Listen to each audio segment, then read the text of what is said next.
بسم اللہ الرحمن الرحیم وبہ نستعین سبحانک لا علم لنا الا ما علمتنا انک انت العلیم الحکیم الحمد للہ رب العالمین والصلاة والسلام علی سید المرسلین وعلی آلہ وصحبہ اجمعین ومن تبعہم بإحسان الی یوم الدین اعوذ باللہ من الشیطان الرجیم بسم اللہ الرحمن الرحیم آمن الرسول بما انزل الیہ من ربہ والمؤمنون کل آمن باللہ وملائکتہ وکتبہ ورسلہ لا نفرق بین احد من رسلہ وقالوا سمعنا واطعنا غفرانک ربنا والیک المصیر۔ محترم سامعین، ہماری گفتگو اس بارے میں جاری تھی کہ نبی کریم صلی اللہ علیہ وسلم اور آپ کی شریعت کے سلسلے میں جفا کرنے والے اہل بدعت نے جہاں نبوت پر چھینٹا کشی کی، اس کو مجروح کر کے اس کی شان کو گھٹانے کی کوشش کی، وہیں علم نبوت کو زبردست نشانہ بنایا اور لوگوں کو علم نبوت یعنی قرآن و حدیث سکھانے سے دور کرنے کے لیے مختلف طریقے اختیار کیے۔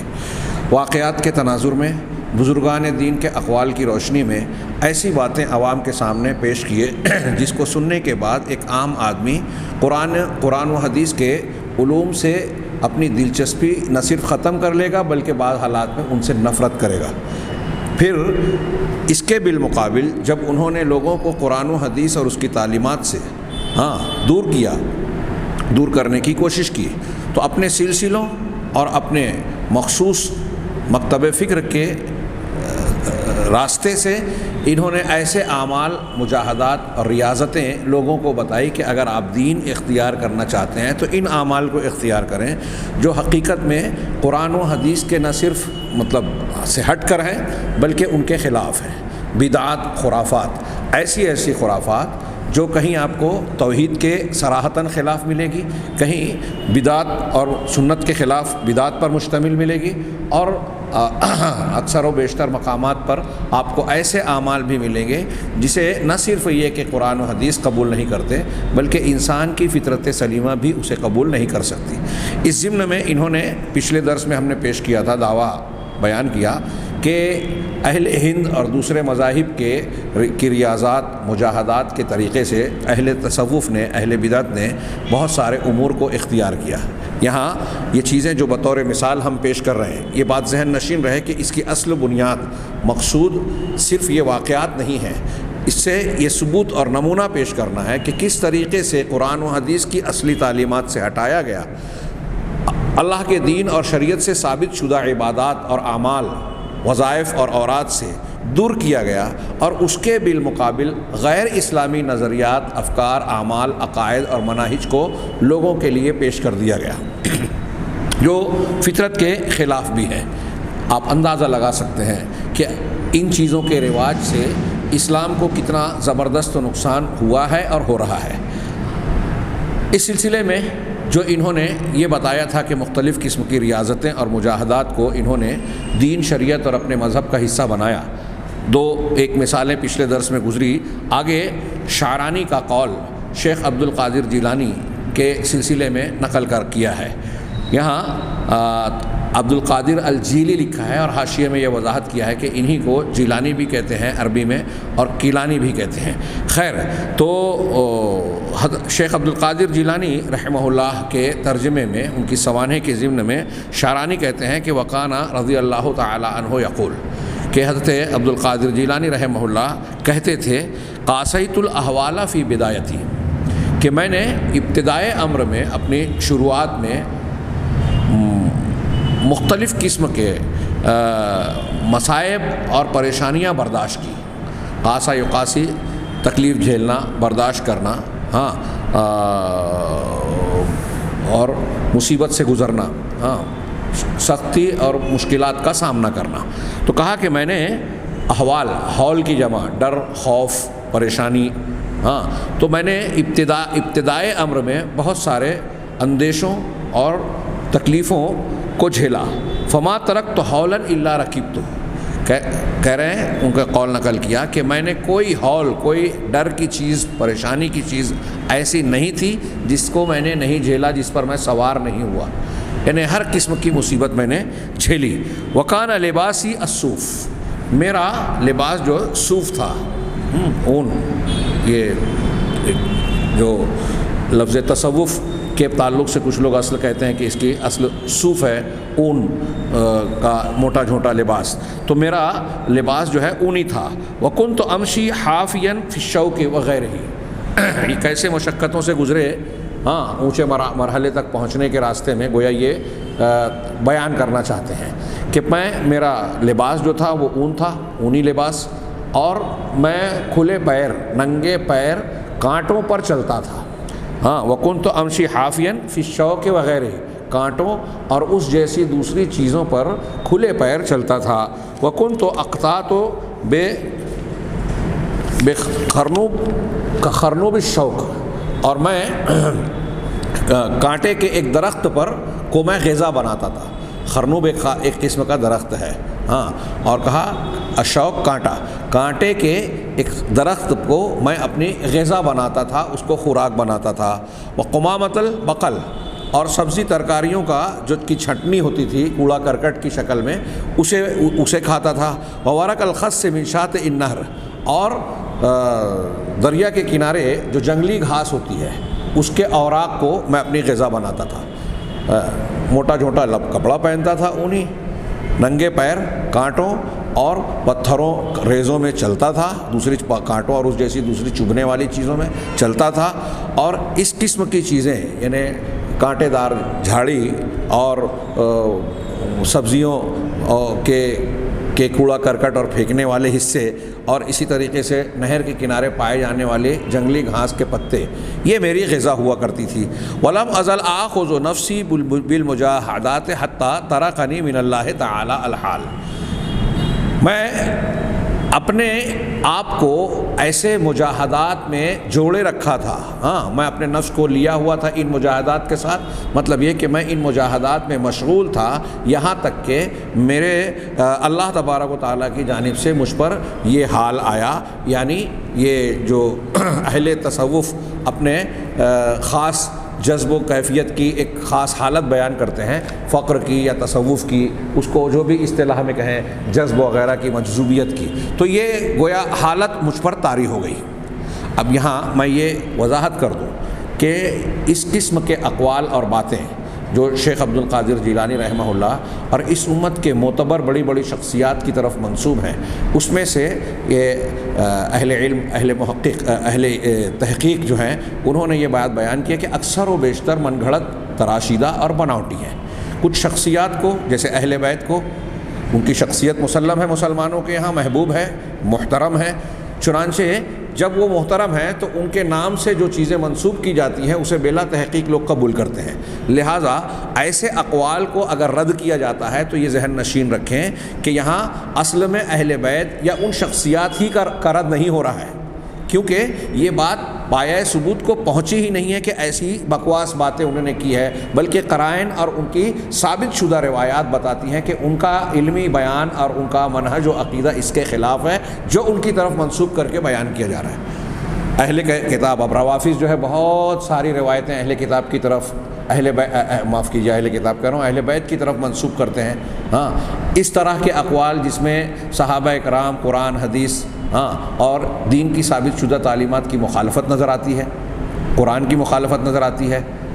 جبکہ آپ ان سے ثابت شدہ روایات کو اگر پڑھیں گے، دیکھیں گے تو یہ پتہ چلے گا کہ یہ جو روایتیں بیان کی جا رہی ہے اہل رفض و تشیع کی طرف سے وہ جھوٹی ہیں، وہ غلط ہیں۔ یہاں یہ بتایا جاتا ہے کہ اہل بیت کے افراد صحابہ کرام کو اپنا دشمن سمجھتے تھے، تاریخی حقائق، صحیح روایات یہ بتاتی ہیں کہ اہل بیت صحابہ کرام، ابو بکر صدیق، عمر فاروق، عثمان غنی اور دیگر صحابہ کرام کا بے حد احترام کیا کرتے تھے، ان کی عزت کیا کرتے تھے، ان کے درمیان رشتے اور تعلقات تھے، یہاں تک کہ واقعہ کربلا کے ہونے کے بعد بنو امیہ اور بنو ہاشم یا اہل بیت کے درمیان متعدد رشتے ہوئے، بعض اہل تحقیق نے بتایا 18 کم و بیش 18 رشتے ہوئے۔ اب وہاں حقیقت یہ ہے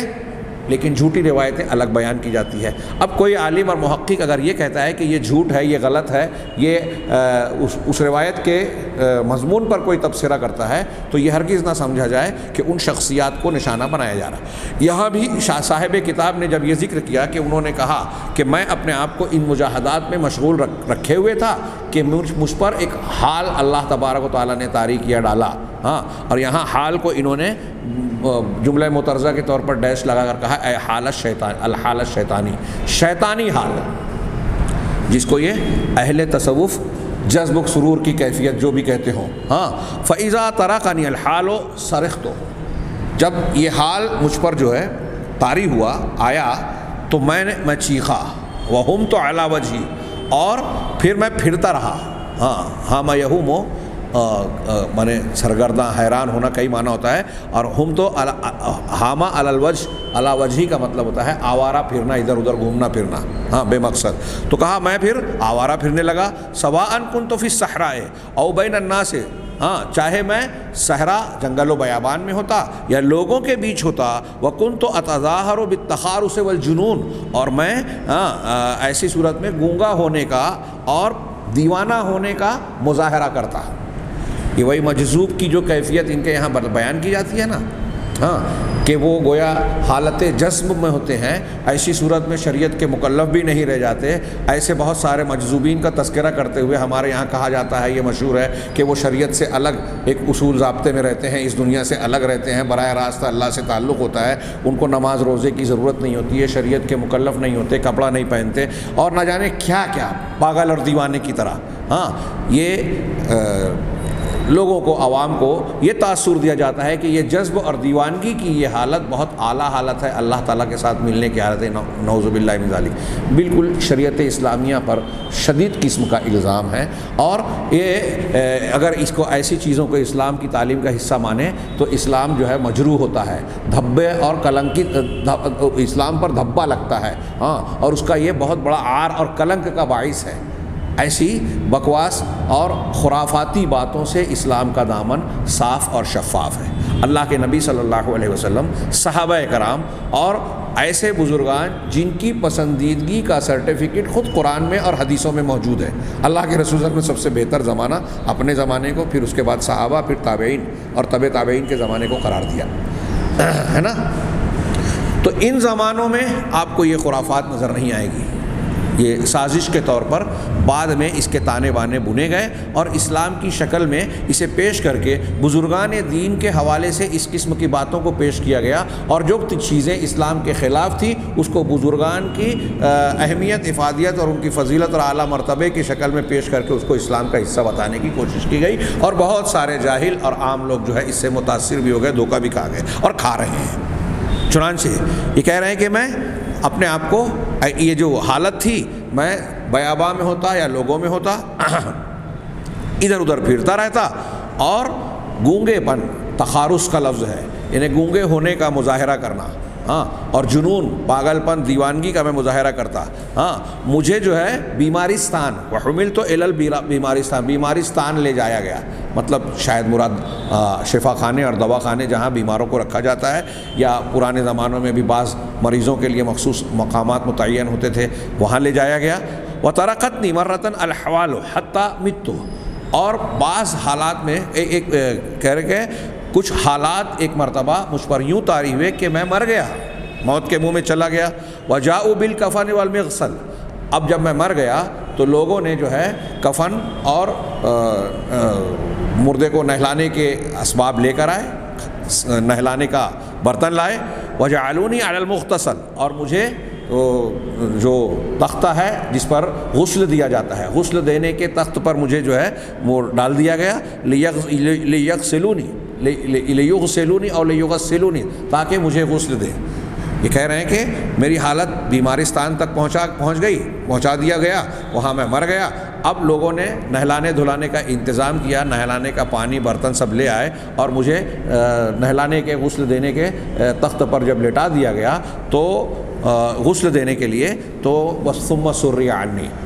تو ایسی صورت میں میری وہ جو کیفیت تھی موت والی،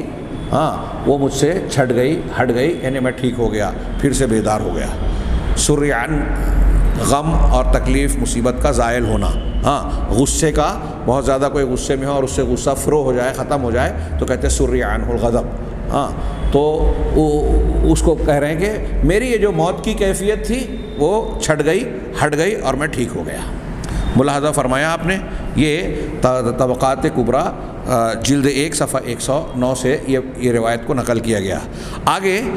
ایک اور عبارت ہے وقال فی ترجمت احمد البدوی، احمد البدوی کے ترجمے اور ان کی سوانح کے ضمن میں شیخ شارانی کہتے ہیں کہ وکانہ طولا لیلہ و نہارہ شاخصا ببصرہ الی السماء، یہ احمد البدوی صاحب پوری رات ایسا ہوتا تھا کہ اپنے دن اور رات، پوری رات اور پورا دن اپنی نگاہوں کو آسمان کی طرف اٹھائے ہوئے ہوتے تھے، آسمان کی طرف ٹک ٹکی باندھ کر ایک جیسا تسلسل کے ساتھ دیکھا کرتے تھے۔ وقد انقلب سواد عینیہ الی حمرۃ تتوقد کالجمر، کہہ رہے ہیں کہ ان کی آنکھوں کی جو سیاہی تھی، کالا پن، حور، آنکھوں کا جو کالا پن تھا، سیاہی، وہ سرخی میں تبدیل ہو گئی تھی۔ یعنی جو ہماری آنکھوں میں کالا پن ہوتا ہے، تو کہہ رہے ہیں کہ ان کی آنکھیں کالی کی جگہ لال اور سرخ ہو گئیں، جو کہ بالکل روشن ہوتی تھی، اس طریقے سے اس کی لالی چمکتی تھی جیسے کہ وہ انگارہ ہے،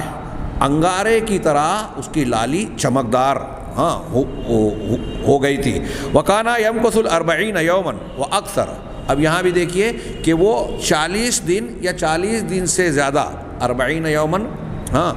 یمکث الاربعین یومن او اکثر، 40 دن یا 40 دنوں سے زیادہ اس طرح سے رہتے کہ لا یاکل ولا یشرب ولا ینام، نہ کھاتے نہ پیتے اور نہ سوتے۔ یہ بھی طبقات کبریٰ سے منقول ہے، آپ اندازہ لگائیے، جین مذہب، بدھ مذہب کے لوگوں سے بھی ایسا لگتا ہے کہ یہ آگے چلے گئے تھے۔ 40 دن تک نہ کھانا، نہ دانا، نہ پانی اور نہ نیند۔ میڈیکل والوں سے پوچھیے کیا یہ ممکن ہے؟ اب ہمارے یہاں یہ کہیں گے کہ بھئی یہ تو ان کی کرامات ہیں، یہ تو ان کا حالت جذب کا معاملہ ہے۔ اگر یہ بھی مانا جائے، یہ بھی غور کیا جائے، تھوڑی دیر کے لیے ابھی میڈیکلی اور یہ چیزیں چھوڑ دی جائے، تو بتائیے کہ کیا یہ جناب محمد رسول اللہ صلی اللہ علیہ وسلم کی سنت پر عمل ہے؟ صحابہ کرام میں سے کسی نے کہا تھا کہ میں رات میں سوؤں گا نہیں، کسی نے کہا کہ میں شادی نہیں کروں گا، کسی نے کہا کہ میں ہمیشہ نماز پڑھتا رہوں گا، تو آپ نے ان سے کیا کہا تھا؟ بخاری مسلم کی حدیثوں میں موجود ہے۔ میں سوتا بھی ہوں، عبادت بھی کرتا ہوں رات میں، عورتوں کے حقوق بھی ادا کرتا ہوں جو بیویاں ہیں میری، اس کے علاوہ میں روزہ بھی رکھتا ہوں اور بے روزہ بھی رہتا ہوں۔ یہ میرا طریقہ ہے، جو میرے طریقے سے ہٹے گا اس کا مجھ سے تعلق نہیں ہے۔ تو ظاہر سی بات ہے کہ اگر ان روایتوں کو صحیح مانا جائے، اہل تصوف کے ہمارے یہاں ان واقعات کو بتا کر لوگ کہتے ہیں کہ یہ بہت بڑے بزرگ ہیں، ان کی عقیدت اور احترام کے اعلیٰ مقام پر ان کو پہنچا دیا جاتا ہے۔ تو حقیقت یہ ہے کہ اگر ان واقعات کو صحیح مانا جائے تو ان کی بزرگی مجروح ہوتی ہے، کیونکہ اس امت میں جناب محمد رسول اللہ صلی اللہ علیہ وسلم کی بعثت کے بعد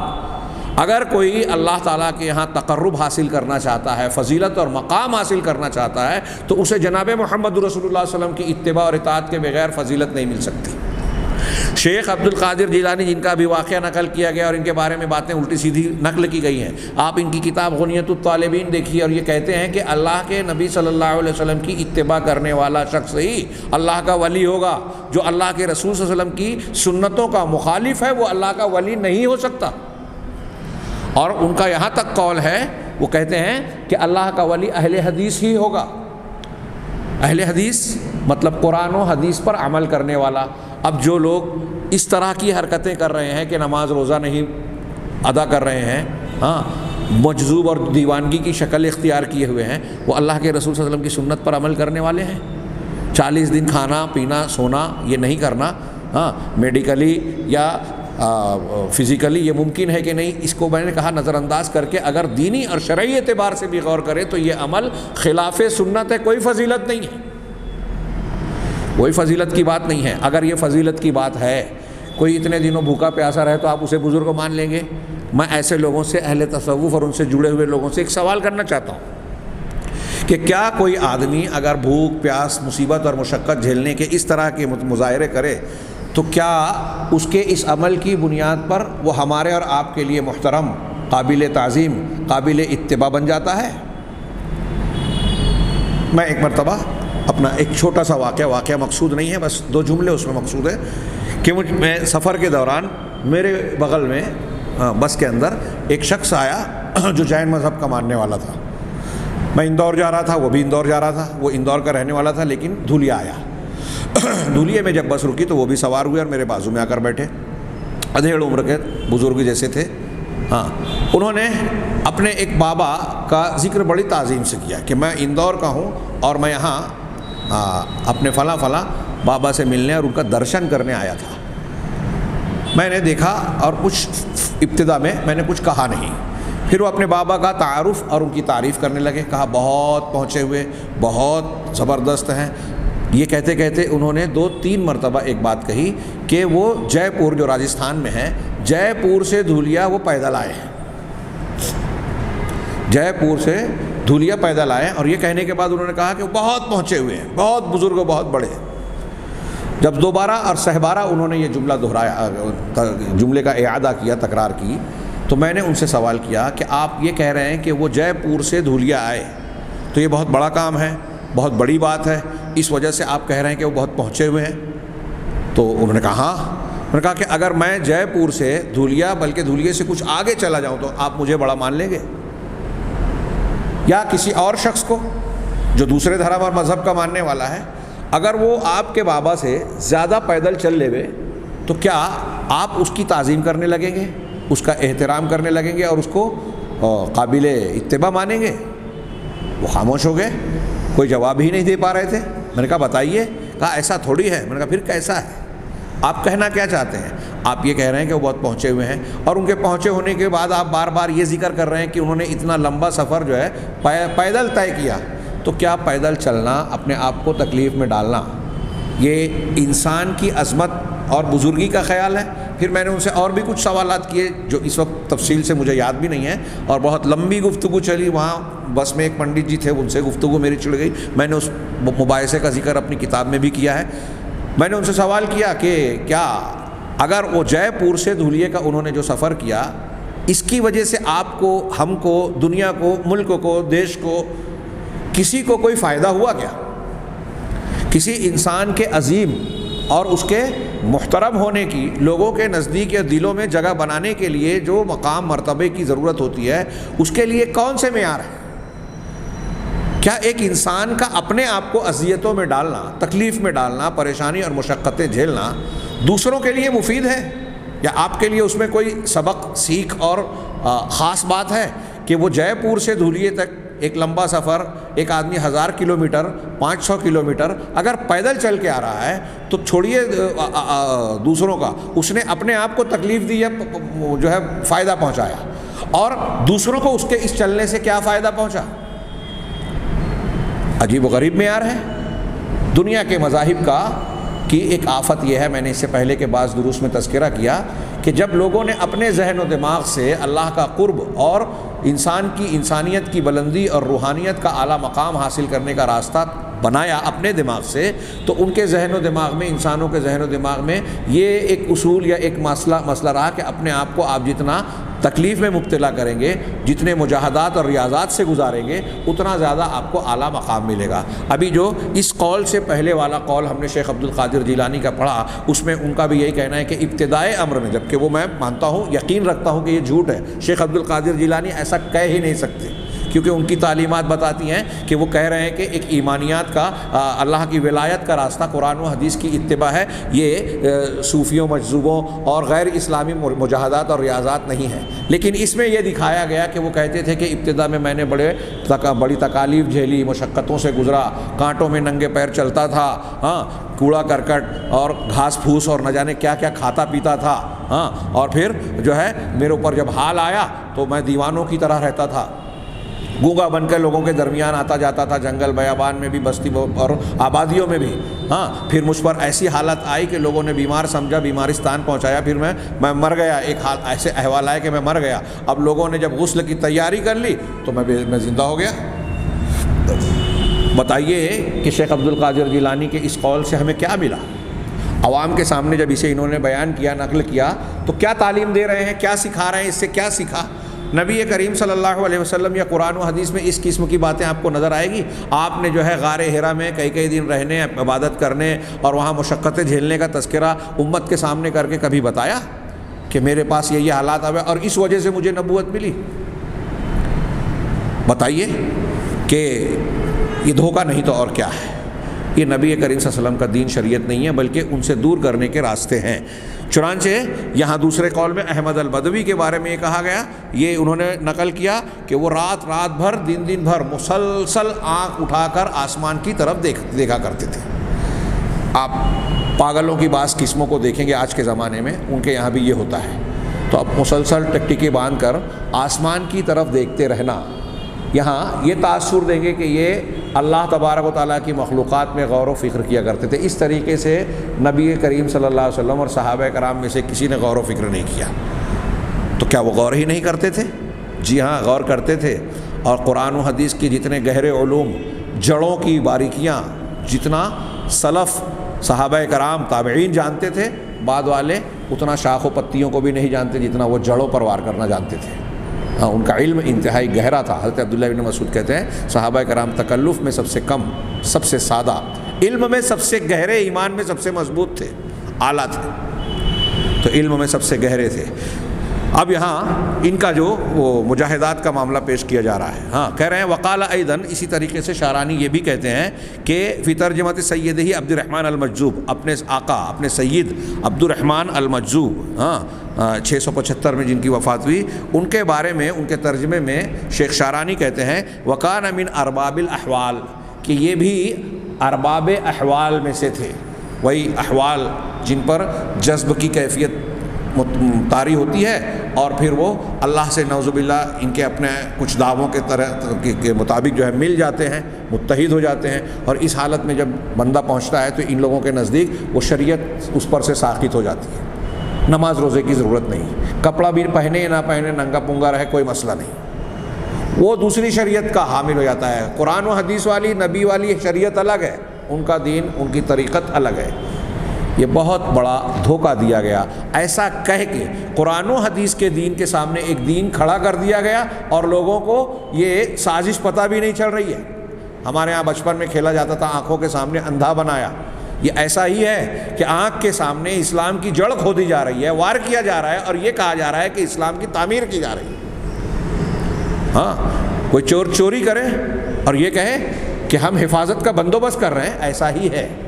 ہاں، چنانچہ یہ کہہ رہے ہیں کہ وہ بھی ارباب احوال میں سے تھے، یعنی ان پر بھی یہ حالات طاری ہوتی تھے۔ وَكَانَ مَقْطُوعَ الذَّكَرِ قَطَعَهُ بِنَفْسِهِ أَوَائِلَ جَذْبِهِ، نعوذ باللہ من ذالک، کہہ رہے ہیں کہ یہ مقطوع الذکر یعنی اپنے عضو تناسل ان کا کٹا ہوا تھا۔ ہاں، ان کا عضو تناسل کٹا ہوا تھا، جسے انہوں نے اپنے حالت جذب کی ابتدائی حالات میں ہی خود اپنے ہاتھوں سے کاٹ لیا تھا، اپنے عضو تناسل کو انہوں نے کاٹ لیا تھا۔ اب دیکھیے کہ ایک حالت جذب والے انسان کی یہ کیفیت اور حالت بتائی جا رہی ہے۔ آپ حدیث پڑھیے، بعض صحابہ کرام نے نبی کریم صلی اللہ علیہ وسلم سے آ کر یہ کہا تھا کہ ہم مردانہ قوت ختم کر لینا چاہتے ہیں، ہم تبتل اختیار کرنا چاہتے ہیں، یعنی ایسی زندگی جس میں تجرد ہو، شادی بیاہ کی ضرورت نہ پڑے، اور اس کے لیے انہوں نے کہا کہ ہم اس وقت جو بھی رائج ہو شادی کی صلاحیت ختم کر لینا۔ اللہ کے نبی صلی اللہ علیہ وسلم نے سختی سے اس سے منع کیا۔ بعض صحابہ کہتے ہیں کہ اگر اللہ کے رسول نے منع نہ کیا ہوتا تو ہم تبتل اختیار کر لیتے، ہم ایسے بن جاتے کہ ہم کو بیوی کی ضرورت نہ رہے۔ ہاں، وہاں تو جو بھی طریقہ تھا اس وقت، یہ یہاں کہہ رہے ہیں کہ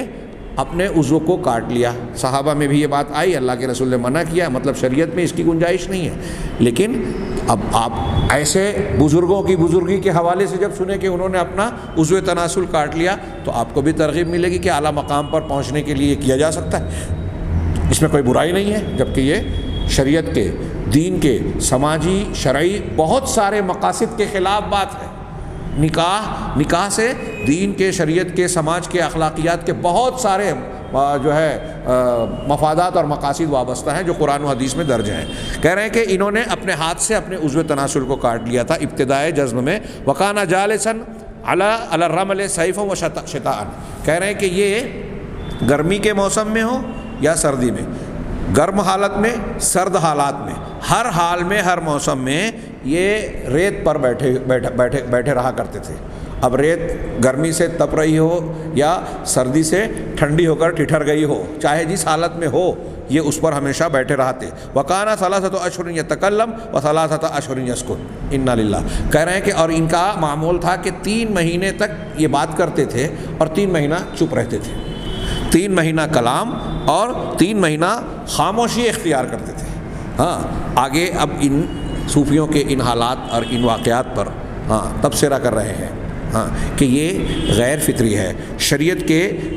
خلاف بات ہے، اور نہ صرف یہ کہ ہمارے نبی صلی اللہ علیہ وسلم کی تعلیمات کے خلاف ہیں، بلکہ یہ عقل، فطرت اور عام شعور، فطرت عامہ اور فہم عامہ کے بھی خلاف ہے. انشاءاللہ آئندہ درس میں ہم ان کے تبصروں کے ساتھ مزید کچھ تفصیلات جانیں گے. ایک درس میں انشاءاللہ یہ جو مبحث ہے وہ اختتام کو پہنچے گا. اللہ تعالی ہمیں خیر کی توفیق دے. وآخر دعوانا الحمدللہ رب العالمین.